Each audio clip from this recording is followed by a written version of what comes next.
Hey Paul, where are we going today? Well, Scott, today we're going to go talk to Gary Matsuoka at Laguna Hills Nursery because he created Gary's best top potting soil, and in my opinion he's one of the experts on soil and potting soil specifically. And I want to kind of follow up and go more in depth into the video I did earlier where I talk about not using Fox Farms, Happy Frog, or Ocean Forest anymore. I want to do mainly a mineral-based, or granite-based, I guess you could say, potting soil. I want a long-term solution because, I mean, you know how much I invested into Fox Farms over time. I probably bought more Fox Farms than just about any dragon fruit grower. Yeah, you were definitely team Fox Farms. You know, and I noticed rot season 1 when I used it straight, and that was a problem, especially with young plants during the winter. And then you can see our version 2 soil. I amended it with pumice, perlite, vermiculite, coconut coir, and you used less Fox Farms. Yes, more of I had to amend it to provide more aeration. And then in the long term, after I'd say 2 to 4 years, some of the varieties of plants really, the soil turned anaerobic, and really the plants just weren't happy. A lot of the roots were leaving the pot. A lot of the roots were staying on top of the soil, and it just degraded over time. So I started researching it and came across Gary's videos, and I really changed my strategy. I asked some questions in the groups, and a lot of people were I wasn't the only one with Fox Farms getting problems with bacteria and fungal infections, and just there's some good and bad bacteria in decomposing wood chips. So I really want to stay away from having any organic material in the potting soil. So we're going to go talk to Gary. I have a list of ingredients that I'm kind of working with for version 3 potting soil. And we're going to go learn more from him because to me, I think he's one of the experts in the industry. I respect his opinion. I really enjoy his videos, and I've learned a lot. So I hope he's going to be able to help us create growing media that anybody that grows dragon fruit could create or use. So not a specific brand per se, just good ratios for happy dragon fruit and pots that will not degrade over time. It's gonna be a long-term solution for growing dragon fruit in pots. So yeah, that's the plan. Ironically, I feel like this is actually probably going to be a more simple solution, where maybe dragon fruit soil, people are trying to make it too complicated and thinking maybe they have this magic bullet, but maybe going back to basics and just going back to what really works and understanding the fundamentals of what soil is, we can move forward and create a better, base for the plants. And hopefully something more inexpensive. The cost of Fox Farm alone is, along with the other ingredients I use, is insane. So hopefully we'll bring down the cost and learn some more. So let's go talk to Gary and see what he can teach us today.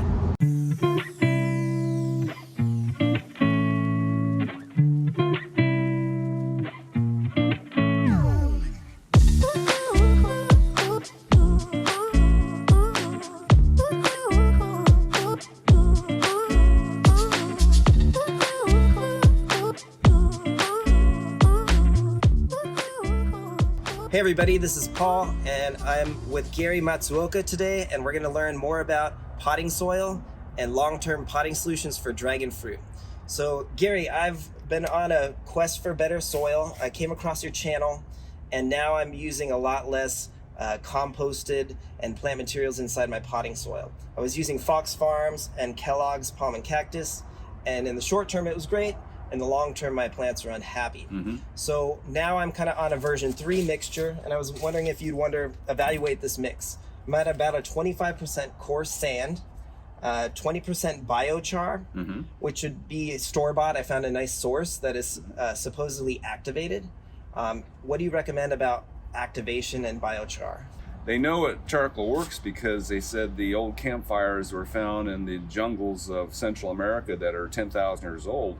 The jungle grows great over the top of them, and the guys who, and even today, the farmers there practice making biochar. They just burn their plants and then bury them while they're burning. Okay. And that makes the charcoal. I don't know what you would call that kind of charcoal, but they said the campfires, wherever there's a campfire, the jungle grows really nicely right on top of it, and they can tell where every campfire was from the old, from 10,000 years ago. They can tell. Yeah, that makes sense. Okay. So they said the charcoal never changes. They said also, of course, from volcanic activity, you get those flows coming down the side of a volcano. It just totally charcoalizes all the plants in the area. And it's an inert material, you said? Yeah, charcoal's inert. It's not active. And it's a pH of like a 7. It's pretty balanced, do you think, or neutral? It's supposed to be it's supposed to be biologically non-active, so it's just inert material. Okay. But the nutrients just stick to it. So using 25% sand, 20% biochar, 15% pumice, 10% perlite, 10% vermiculite, and then about 10% peat moss and coconut coir, the large chunky parts. Well, what do you think of those materials? I just leave the coconut coir out, and the vermiculite might be a little bit high. So vermiculite essentially is clay. So if you have 10% clay in a mix, it's going to be a little gummy. It may not drain as well as it should. So it'd retain too much moisture. Right. Is that why you prefer a peat moss? Well, peat moss slowly changes too. It's not charcoal. Okay. It's not clay. Let's put it that way, because we've seen people using. We had a grower who wanted to grow things for us, and she put in I think around 20% vermiculite, and it was so gummy. The plants were just rotting in it. Okay, so way too high. So about 5% vermiculite, maybe. I just leave it out. Leave it out. Okay, so no vermiculite. What's the problem with coconut coir over time? It's too fresh. Okay. So anything that fresh is going to decompose and create most likely toxins, especially in a mix. If it's on the surface, there's no issue at all. There's enough oxygen there to decompose it properly. But when you have it buried in a mix, the danger is it's going to create sewer gases, which are toxic to the roots. Okay. Whereas peat moss, we just haven't seen. Peat moss has been sitting around thousands of years at the bottom of the lake. It doesn't seem to have any of that activity. It doesn't decompose fast enough to cause trouble, and it doesn't change into anything bad. It essentially is like clay for a while, and then it disappears and it's gone. Okay. So you'd recommend a sand-based 20 to 30%. Biochar would be fine. Well, when we did our initial testing, 100% sand was the king. That beat everything we did. So if weight's not an issue, a lot of sand and maybe decomposed granite, like that coarser? Decomposed granite's great too. Okay. So the original potting soil, that they used to use hundreds of years ago was sand. I mean, that's what all the books say. So like they said in France, they had the first greenhouses, they had the big citrus and big pots, and they analyzed the soil in those pots in the 1950s. It was 95% sand. And then my father's bonsai book, and of course in Asia they've been doing bonsai in China and Japan for thousands of years. They mentioned that sand is the most vigorous growing medium you can grow a plant in a pot. But they don't want to use it for bonsai because the plants are too vigorous. They want the plants to look stunted. And they want everything to be small, so they have to get some clay in there. But they said if you get too much clay in there and your plant starts rotting, just take it out of the pot, take off the soil, put it in straight sand until it recovers. So they've known all along, and people around the world have known all along, that sand's the best potting medium that you can put a plant in. When we were doing our initial testing, sand with a cover of compost on the surface was our best setup. We just knew we couldn't sell sand as potting soil. No one would believe us. And it's too heavy, right? Well, it's white and it's too heavy. Now, does the grain size matter? Because I've been trying to source it. I see playground sand is really, really fine versus maybe the Home Depot Quikrete wash sand is a coarser material. We've used all of them. They all work. One of the big problems with sand is our containers have these big holes at the bottom, and sand, and when it's dry, come right out. It's just like an hourglass. It just keeps flowing out the bottom. So what we would do is put a paper towel down there, and then so the sand wouldn't come out initially. And once the towel got wet, it just disintegrated, and the water came out just fine, and the sand would stay once it's wet. But sand works. I mean, I have a white sapote right there in that pot. It's been in that pot since 1995. Wow. It's been there a long time, and it still performs like it always has. So now we know that plants in pots, according to my dad's bonsai books, maximum amount of years they'll do well is 10 years because everything gets root bound. So I used to watch my father was the bonsais. You take his plants out at least every 10 years. Some plants you do every 2, some every 5, depends on the type of plant you're working with. But things like junipers that grow slower, they pull them out of the pot after 10 years, carefully knock off with chopsticks half the dirt, trim the plant so there's no shock, put them back in the same pot with fresh soil, and away they go for another 10 years. But they'd have to keep doing that. And in the old days back in Europe and even the United States, they would make real big tubs for trees with removable sides. So you can do the same thing. Starting around the 10th year, you take off a quarter of the soil on this side, then you do the other sides.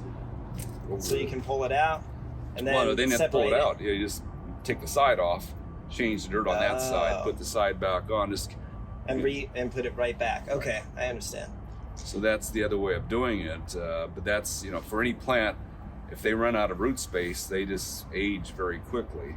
So you have to make sure, or just know that your dragon fruit's going to be good for about 10 years. I mean, these guys have been in these pots now for... It's a large plant. See, we put them in there in 2011, so 10 years now, but they're rooted in the ground too. Oh, for So sure. They've got they plenty get of root extensive space. roots. And that's a undatus, a white flesh, looks like over there. There's 5 kinds there. Oh, nice. Okay. One white, physical graffiti, Halley's Comet, and Cosmic Charlie. And so you recommend the best media would be sand, decomposed granite, pumice. How about perlite? Perlite's fine. Okay. It's It kind of almost- floats over time though, up to Well, the it top. just depends on the type of perlite. So there's different pumices, different perlites.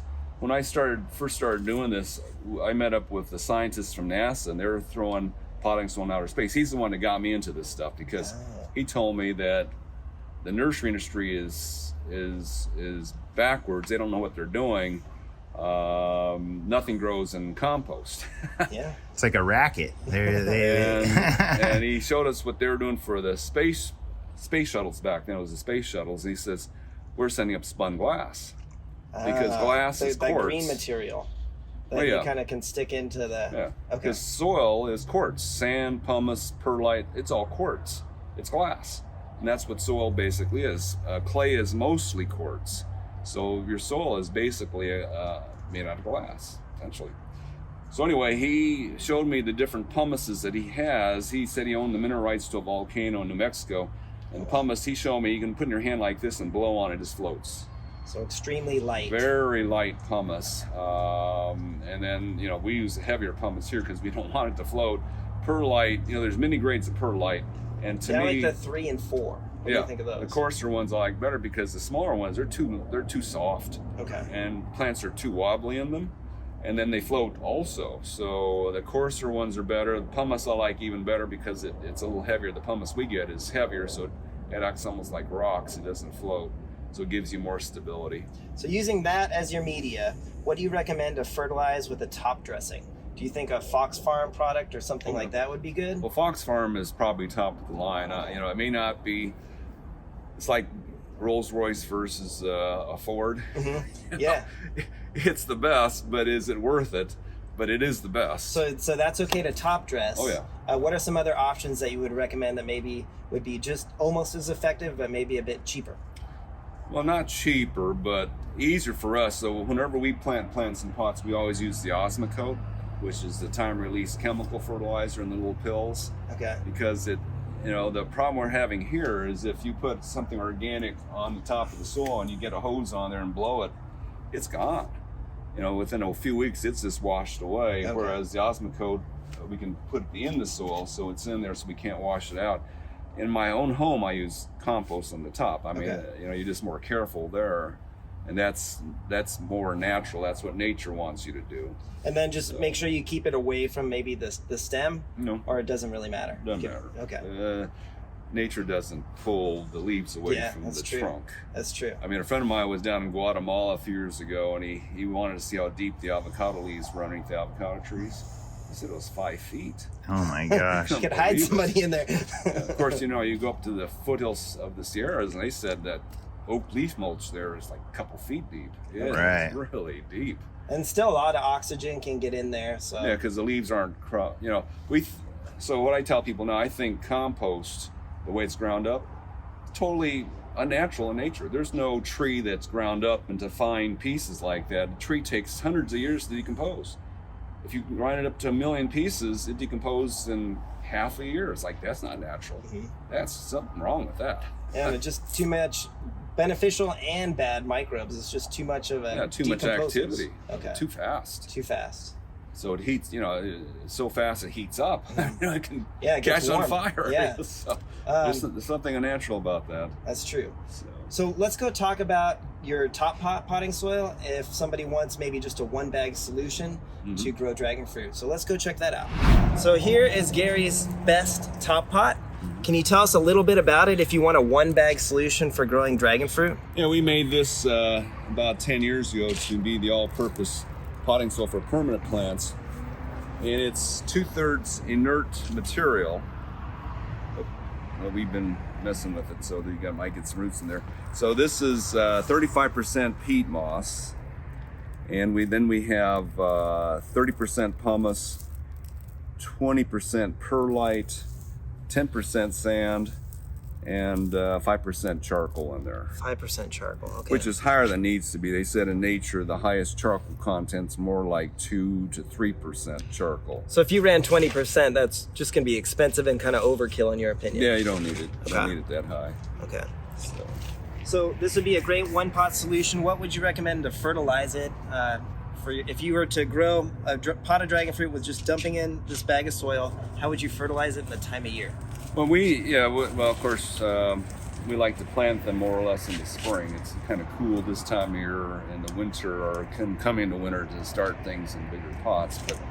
But so we know that most organic fertilizers take 2 to 3 weeks to kick in. So at the nursery, at least, we throw in a time-release fertilizer called Awesome Coat. That's a chemical fertilizer just to get things started.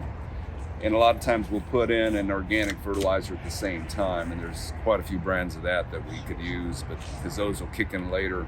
And in the long run, we'd rather go organic. That keeps the soil healthier in the long term. Okay, and some people worry about using that much peat moss over time. Do you think it's going to turn more acidic? Well, peat moss does create acids as it breaks down, but because of at least on the West Coast, well, all over the country, they do make your tap water highly alkaline just so it doesn't dissolve the metal pipes.